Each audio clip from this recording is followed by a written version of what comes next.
L'Université catholique de Lille est reconnue pour son approche de l'innovation et de la durabilité. Comment intègre-t-elle ces principes dans la formation académique et la vie universitaire d'une perspective catholique? Je pense que la question de l'innovation et de la durabilité, c'est universel, et donc c'est bien cohérent avec notre vision d'éducation catholique. Comment est-ce qu'on l'intègre au jour le jour? On a un programme qui s'appelle Life3, qui est un programme qui fédère toutes les actions de développement durable depuis une bonne dizaine d'années à la Catho, qui est passé par de l'adaptation des bâtiments, mais également on essaye de mobiliser les étudiants et les enseignants.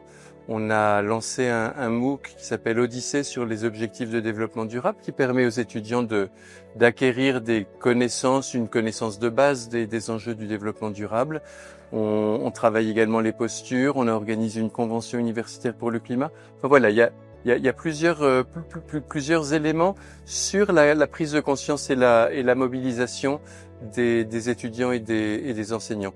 Et puis sur l'innovation, je pense que c'est beaucoup plus transversal encore, et c'est peut-être notre capacité à permettre à l'ensemble des membres de la communauté académique d'être force de proposition et de leur donner des espaces où ils peuvent réaliser leurs projets.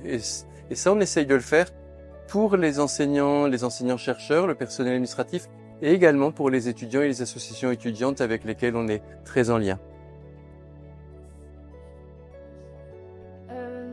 Ensuite, quel rôle les universités catholiques européennes devraient-elles jouer dans le renforcement du dialogue contre la science, la technologie et les barrières éthiques? Alors oui, la question du rapport et du dialogue science, éthique et même foi, puisque c'est l'ancrage des universités catholiques, c'est quelque chose qui est un peu en risque actuellement. On sent qu'il y a une remise en cause de l'expertise scientifique par beaucoup de courants de pensée, et on pense que les universités catholiques peuvent être des lieux où le dialogue continue à exister et où on n'est pas dans une mise en opposition de différents courants, différentes pensées, mais on essaye de promouvoir un dialogue aussi apaisé que possible. Alors ça, à la Catho de Lille, ça a pris plusieurs facettes. On a lancé une chaire qui s'appelle, alors c'est un titre assez long, mais chaque mot est important: science, technoscience et foi à l'heure de l'écologie intégrale. Et vous voyez qu'on relie un petit peu les différents aspects, l'aspect du dialogue science et foi, on pourrait dire science et conviction personnelle, et puis également la prise en compte du fait que c'est pas seulement la science, mais les technosciences amènent des changements de façon de considérer le monde et de considérer le vivant qui sont assez radicalement différentes. Et puis à l'heure de l'écologie intégrale, parce qu'on pense que le pape François a un bel appel qui nous est adressé d'essayer de retrouver le fait que tout est lié, que la relation de la personne humaine à elle-même, à l'autre, à la création et finalement également à la transcendance, tout ça permet à chacun de se retrouver lui-même et de trouver sa place dans la vie et dans l'environnement qui est le sien.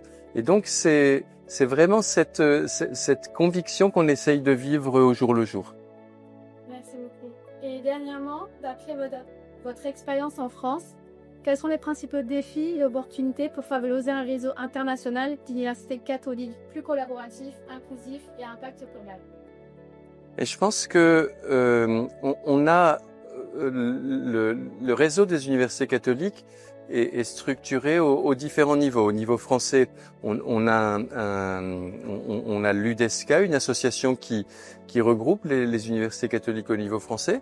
On a la FUCE au niveau européen, et puis la FUC au niveau mondial, au niveau international. Et je pense que c'est important, d'une part, de prendre en compte, ces réseaux nous permettent de prendre en compte les complémentarités et les différences de ces universités catholiques.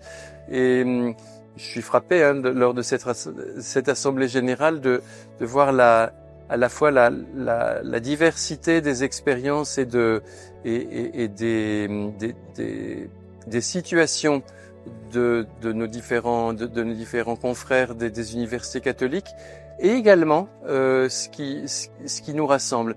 Et je pense que ces réseaux nous permettent justement de mesurer à la fois ce qui nous rassemble et qui nous permet d'aller plus loin, et également ce qui nous différencie. Et ça, je pense que c'est fondamental pour garder un esprit ouvert, pour nous rendre compte que notre situation franco-française ou lilloise, elle n'est pas le paradigme dominant. Et je pense que nous rendre compte qu'on est citoyen d'un monde qui est très diversifié, c'est quelque chose qu'il faut toujours rappeler. Et l'existence de ces associations nous permet également d'être